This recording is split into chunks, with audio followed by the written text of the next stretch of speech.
Hi there, this is Mrs. Davis. Welcome to English 5-6. Okay, so to get you started, contact information is always really important, so here you go. This is the best way to get a hold of me by email. And then phone number, this second number I would really recommend would be the first place to go to call me. This actually goes right to my cell phone. In fact, you can even text me, and again, right to my cell phone. And so obviously it's going to be the fastest way to get a hold of me. Please just be aware of the time and the actual day that you're contacting me. It may take me a little bit to get back to you, typically less than 24 hours, but just in case that you're aware that I will get back to you as soon as I can. All right, with that, you are welcome to also join us on Remind. We use this app to remind the kiddos if there's due dates coming up, if there's no school, if they did a really great job, things like that. It's just a quick, easy way to get a hold of them and let them know what's going on.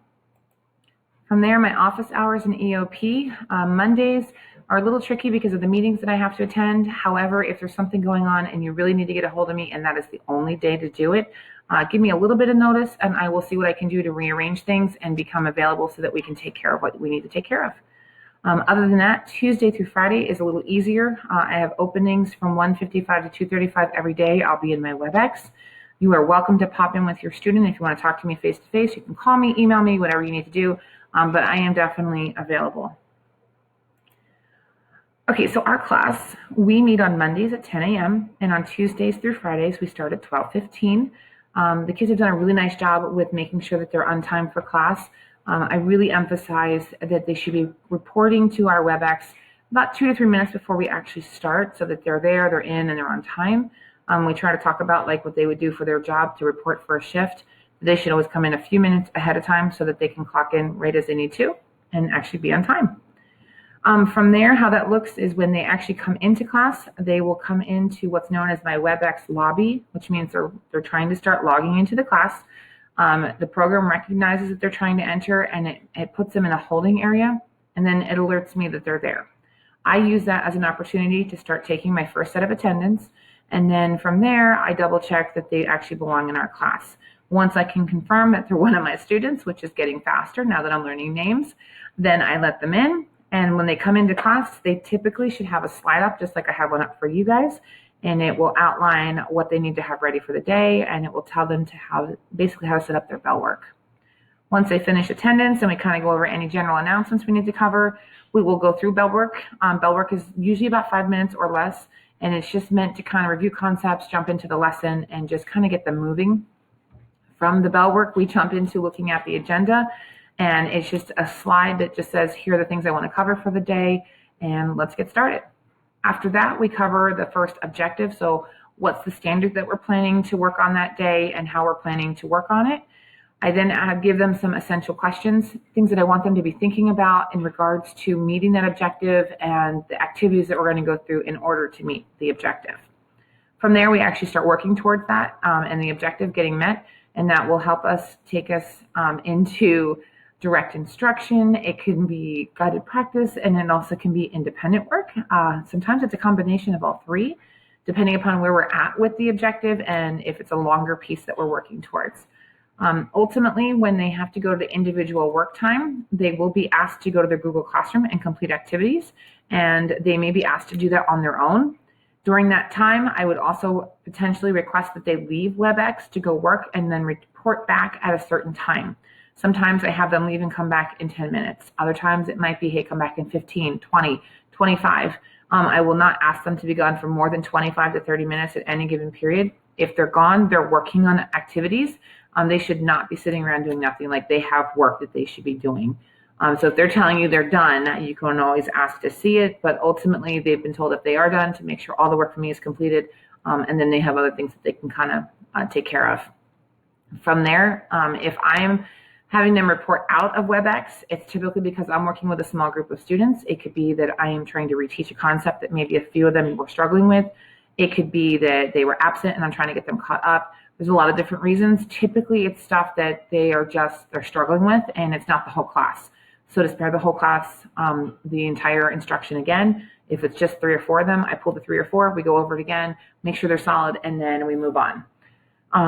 From there, if the kids need to get a hold of me while I'm working with small groups, they won't be back in WebEx because I really want to focus on that group, but they are allowed to email me, and I monitor that while I'm working with small groups. That way, if they need something, I can still help them. From there, they come back to WebEx, and as a group, we talk about the objective. We see where we're at in regards to achieving it. If we've met that objective, we'll move into another one. If we haven't met the objective, we'll talk about what needs to happen next in order to continue to work towards meeting it. And we just kind of progress from there. And it's the same kind of process with the objectives, essential questions, and so on. As we start to wrap up class, we will always come back together. I take attendance again. We start to talk about homework, deadlines, and just basically making sure everybody's where they need to be. I'll take care of any questions that may pop up. And then we kind of check in as a group to see where we're at. If they say as a group that a bunch of them still need more time, we talk about what that needs to look like and how they can kind of expedite the process and maybe work a little bit more efficiently. Or if it truly is they need more time, then we will talk about giving it to them and what that's going to look like. The biggest thing is I like to work together with them as much as possible within reason. So as long as they're progressing like I need them to, I always try to give a little bit of leeway should they need it. But ultimately, I'm going to try to stick to deadlines as much as possible because that's more realistic to what they're going to face in their careers and in college. Okay, from there, again, if they have questions, I am always here to help, especially during the actual lesson part. I'm available. If for some odd reason I need to turn off my mic for a second or even my video, I will always say, hey, I am still here. This is what's going on. Complete transparency as much as possible, and they are aware of what's going on pretty much every step of the way. With that being said, our class is in a block schedule like the rest of the school, and this class is typically year-long. It's now a semester. So that means that I'm going to cover the full year's worth of English 5-6, but we're going to do it a little differently. So that means that I'm going to cover 5-6 from now until fall break. And then after fall break up until winter break, I will be covering English 6. They will still get the heart and soul of English 5-6. It's just going to be done a little bit differently in the sense of we may be just choosing some different assignments. There's one novel that we would love to read with them. It just takes a lot more time that we would have to forego this time. But for the most part, they're still going to get everything. It just might be, like I said, it might be a novel change. So they're still going to meet the standards. It'll just be done a little differently. From there, the biggest part that we will be covering is going to be analysis, literary and more importantly, rhetorical analysis, basically having the kids read between the lines and not just looking word for word in the text. It's really going to be drawing inferences and why did they use this strategy?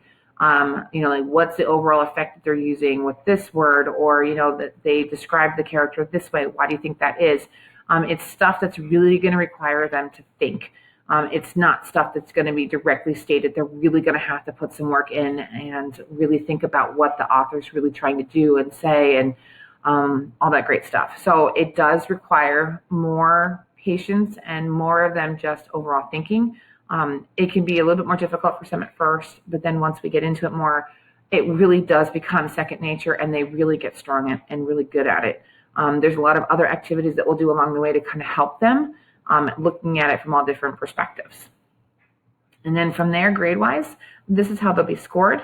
It's a little bit of a shift from what you saw freshman year and sophomore year. We're putting more emphasis into the actual course assessments and into major writing because that's where a lot of our grades are going to fall. If you're looking for overall average, Parent View is the better place to be. Google Classroom is only going to give you a snapshot of the activities and what they scored on those, whereas Student View and Parent View are going to give you a better snapshot overall because it has the weights in there too. If there's any behavior issues, please know that I will handle it directly with them at first, and the hope is that it can end there. Typically, I don't have to go past the first step. They're becoming adults, so it's really important that they understand that they need to be responsible for themselves and own any poor choices. And then we take it from there, and the goal is that they learn and change and do what they need to do to be successful adults because that's where they're headed. If it becomes a bigger issue, I will definitely reach out to you. Depending upon the issue, if it's something seriously major, I may not be able to reach out to you right away. It has something to do with the dean, then they have to deal with it, but I will still reach out to you at some point just to let you know from my side what was happening and what actually went down. So again, that there's full transparency. If you have any questions, if you need anything from me, please reach out. I'm here to help them and obviously be part of your village as you prepare them in this final stretch to adulthood.